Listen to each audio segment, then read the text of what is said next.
News చూస్తున్నారు. పశ్చిమాసియాలో వాతావరణం ఆ వేడి పీక్ స్టేజ్ కు చేరుకుందా? ఇప్పుడు పశ్చిమాసియా భగ్గమంటోంది. ఎందుకంటే పీక్ స్టేజ్ కు చేరుకుంది Israel Hezbollah war. Hezbollah chief Nasrallah హతంతో తీవ్ర ఉద్రిక్త వాతావరణం నెలకొంది. ఇజ్రాయెల్ దూకుడుతో ఇరాన్లోనూ హై అలర్ట్ నెలకొంది. సురక్షిత ప్రాంతానికి వెళ్లిపోయారు Iran supreme leader Ayatollah Ali Khamenei. హెజ్బుల్లాకు అండగా ఉండాలని ఇరాన్ పిలిపించింది. లెబనాన్కు ఇరాన్ బలగాలు వెళ్తున్నాయి. హెజ్బుల్లాకు మద్దతుగా నేరుగా రంగంలోకి దిగుతోంది ఇరాన్. ఇజ్రాయెల్తో ఇరాన్ నేరుగా తలపడే అవకాశాలున్నాయా అంటే ఇప్పుడు అవుననే విశ్లేషణలు వినిపిస్తున్నాయి. ఇజ్రాయెల్ వర్సెస్ ఇస్లామిక్ దేశాలు అన్నట్టుగా మారుతోంది పరిస్థితి. ఇప్పటికే ఆ పరిస్థితి మనం చూసాం. అనుకున్నదే జరగబోతోందా? అందరూ అనుకుంటున్నదే, అందరూ ఊహిస్తున్నదే, అందరూ ఇది జరగకూడదు అనుకున్నదే జరగబోతోందా? ఇటు పశ్చిమాసియాలో యుద్ధ మేఘాలు కమ్ముకోవడం కాదు, తీవ్ర రూపం దాల్చాయా అంటే అవుననే మాట వినిపిస్తుంది. అటువంటి విశ్లేషణలు, అటువంటి సమాధానమే ప్రస్తుత పరిస్థితులు బట్టి అర్థమవుతోంది. మరీ ముఖ్యంగా ఇటు హెజ్బుల్లాకు సంబంధించి సంస్థ వ్యవస్థాపకుడు ఫవాద్ షుకూర్ హత్యతో ఇప్పుడు ఇటువంటి సిచ్యువేషన్ దారితీస్తుంది.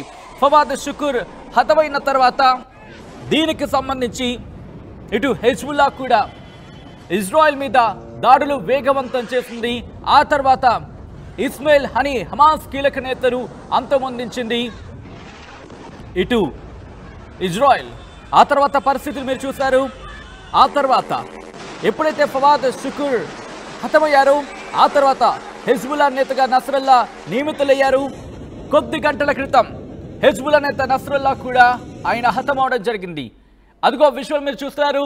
ఈ దాడే ప్రస్తుతం ఉద్రిక్త వాతావరణానికి దారితీస్తుంది. అయితే ఇక్కడ మనకు అందుతున్న లేటెస్ట్ న్యూస్ అప్డేట్ ఏమిటంటే రెవల్యూషనరీ గార్డ్స్, ఇరాన్ రెవల్యూషనరీ గార్డ్కి సంబంధించిన ఓ వ్యక్తి కూడా మరణించినట్టుగా తెలుస్తోంది. హెజ్బుల్లాపై ఇజ్రాయెల్ జరిపిన దాడిలో ఇరాన్కి సంబంధించి ఇరాన్ ఇదే అంశాన్ని అనౌన్స్ కూడా చేసింది.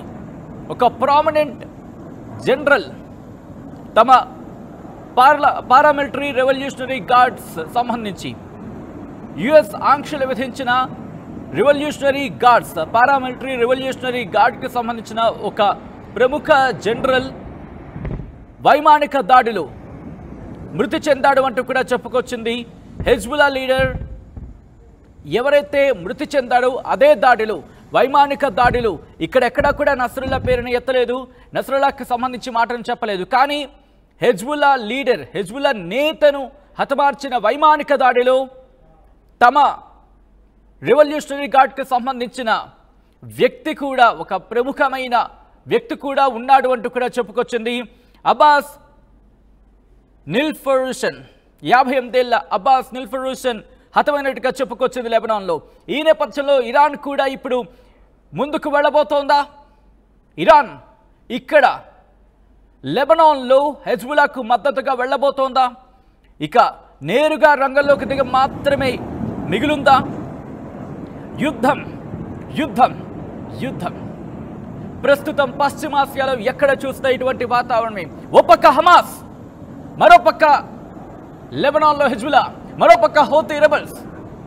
ఈ మూడిటితోనే ఇప్పుడు ఇజ్రాయెల్ యుద్ధం చేస్తూ ఉంటే ఇప్పుడు ఇరాన్ కూడా తోడైతే ప్రపంచ యుద్ధం కళ్ళ ముందు కదులుతున్న ఆ పరిస్థితి అనే చెప్పుకోవాలి.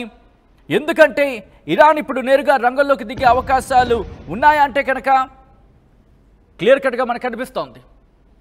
ఇప్పుడు ఇరాన్ ఊరుకుంటుందా? అలీ ఖమేనీ ప్రస్తుతం అజ్ఞాతంలోకి వెళ్ళిపోయారనే మాట వినిపిస్తోంది.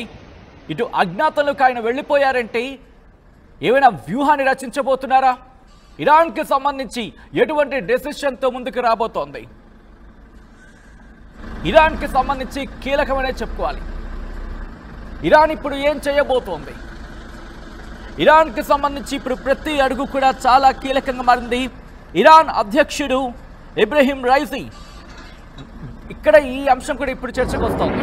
మరి ముఖ్యంగా పేజర్స్ అటాక్కి సంబంధించి తీవ్రమైన చర్చ జరుగుతున్న నేపథ్యంలోని ఇరాన్ అధ్యక్షుడు మాజీ అని ఆయన కూడా అన్నాం. ఎందుకంటే ఆయన ఇరాన్ అధ్యక్షుడిగా ఉండి ఆయన మృతి చెందాడు.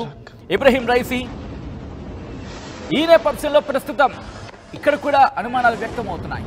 ఏం జరగబోతోంది, ఒక్కసారి ప్రస్తుతం ఏం జరుగుతోంది చూద్దాం.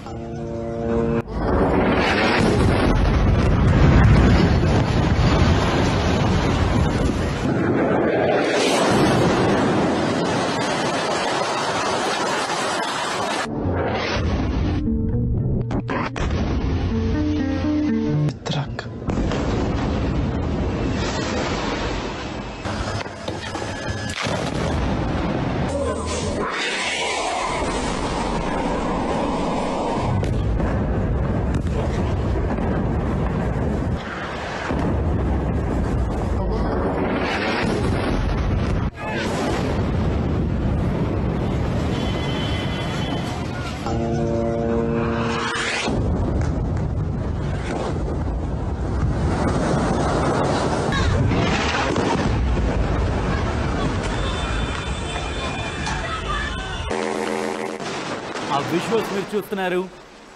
ఇప్పుడు దక్షిణ లెబనాన్లో ఎక్కడ చూసినా అడుగుకు శవం కనిపిస్తోందా? బహుశా ఈ మాటలు మిమ్మల్ని కలవరపరచచ్చు, ఈ కథను మిమ్మల్ని కాస్త కలవరపరచచ్చు. అయితే మిమ్మల్ని కలవరపాటుకు గురి చేయడం ఆర్టీవీ ఉద్దేశం కాదు. ఇటు ప్రపంచవ్యాప్తంగా ఏం జరుగుతుందో మీకు చూపించే, తద్వారా మీకు అవగాహన కల్పించడం, మిమ్మల్ని అప్రమత్తం చేయడంలో భాగంగా కథను చూపించడం జరుగుతుంది తప్ప మిమ్మల్ని కలవరపాటుకు గురి చేసే ఉద్దేశం ఆర్టీవీకి ఎండు లేదు, ఉండదు. కానీ ఇటువంటి కథనాలు చూసినప్పుడు కాస్త కలవరపాటుకు గురే అవకాశం ఉంటుంది. కాబట్టి దీనికి సంబంధించి తగిన జాగ్రత్తలు తీసుకోమని చెప్పి ఆర్టీవీ సూచించడం జరుగుతోంది. ఇజ్రాయెల్ లెబనాన్కి సంబంధించి హెజ్బుల్లా మధ్య ఉద్రిక్త వాతావరణం నెలకొంది. ఇప్పుడు పరిస్థితి ఎలా ఉండబోతోంది? నివురుగప్పుడు నిప్పులా ఉన్న గాజా అంటే హమాస్ ఏం చేయబోతోంది? ఎవరికెవరు తగ్గేదే లేదంటున్నారు. బెంజామిన్ నెతన్యాహు సై అంటే సై అంటున్నారు ఆయన. ఇరాన్ కూడా ఇప్పుడు ఆయతుల్లా అలీ ఖమేనీ అజ్ఞాతంలోకి వెళ్ళిపోయారు, ఒక సెక్యూర్డ్ ప్లేస్లోకి వెళ్ళి ఆయన దాక్కున్నారు అనే మాట వినిపిస్తోంది. అటువంటి కథనాలు ప్రస్తుతం కట్టలుగా గుట్టలుగా మనకి కనిపిస్తున్నాయి. ఈ నేపథ్యంలో అక్కడ అధ్యక్షుడు మసూద్ పెజెష్కియాన్, ఎందుకంటే ఇరాన్ అధ్యక్షుడు ఇబ్రహీం రైసీ మరణం తర్వాత ఆయన అధ్యక్షుడిగా నియమింపబడ్డారు. మసూద్ పెజెష్కియాన్ అధ్యక్షుడు ప్రస్తుతం ఏం చేయబోతున్నారు? ఈయన అధ్యక్షుడు అయిన తర్వాత అదే దేశంలోకి వెళ్ళి ఇరాన్లోకి వెళ్ళి ఇస్మాయిల్ హనియే, హమాస్ కీలక నేత ఇస్మాయిల్ హనియేను హతమార్చింది ఇజ్రాయెల్ అనే మాట వినిపిస్తోంది. కానీ ఇక్కడ ఇజ్రాయెల్ ఎక్కడా ధృవీకరించలేదు. హమాస్ కీలక నేత హనియే హత్య తర్వాత హెజ్బుల్లా మీద దాడులు కూడా వేగవంతం చేస్తుంది.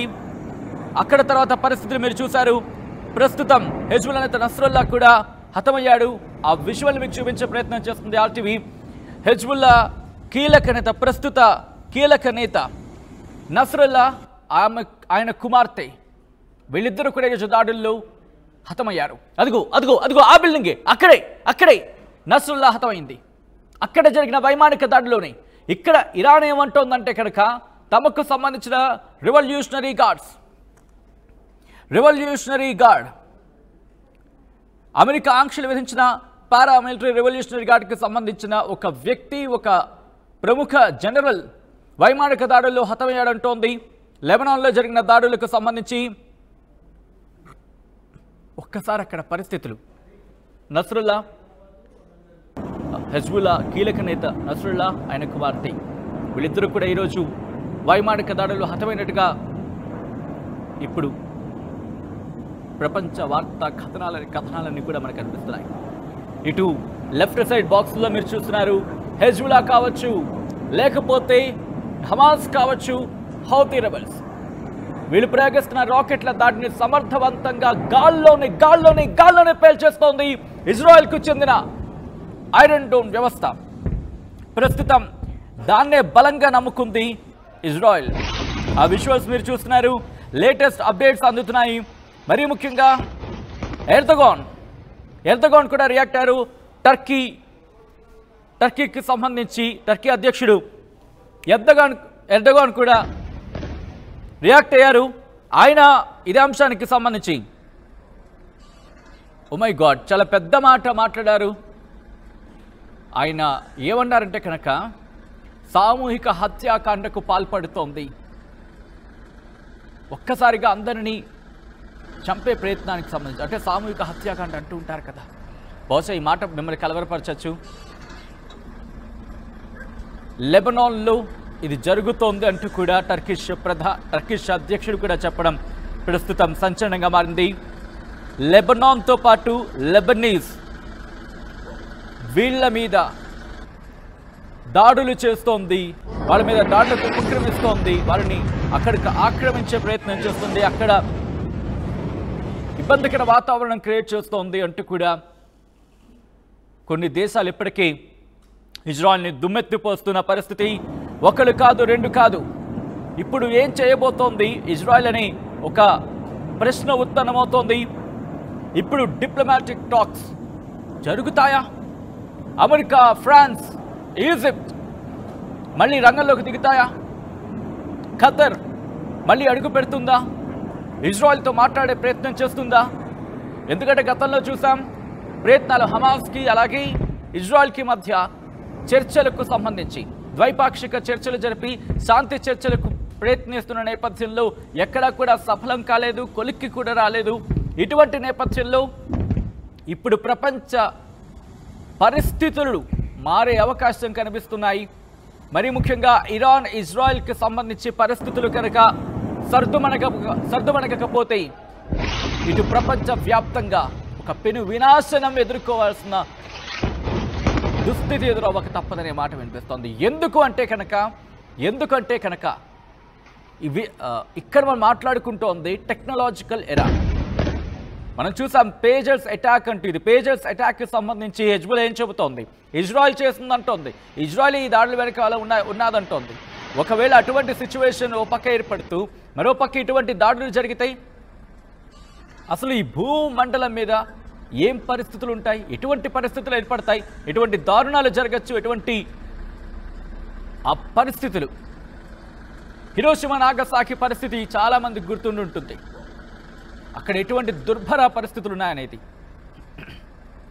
సో అటువంటి పరిస్థితుల గురించి చర్చించుకోవాల్సిన సందర్భం ఇది, వాటిని గుర్తుంచుకోవాల్సిన సందర్భం. ప్రపంచ దేశాలన్నీ ముందుకు రావాల్సిందే, ప్రపంచ దేశాలన్నీ కలిసికట్టుగా ముందుకు వచ్చి సమస్యను సాల్వ్ చేయాల్సిందే. లేకపోతే ఇక్కడ ఈ పరిస్థితిని ఊహించాలన్నా ఆ ఊహలకు కూడా అందదు. ఇజ్రాయెల్ ఇరాన్ మధ్య భీకర పరిస్థితులు తలెత్తబోతున్నాయా? అంటే ప్రపంచ వ్యాప్తంగా జరుగుతున్న పరిణామాలు చూస్తూ ఉంటే అవుననే సమాధానం వినిపిస్తోంది.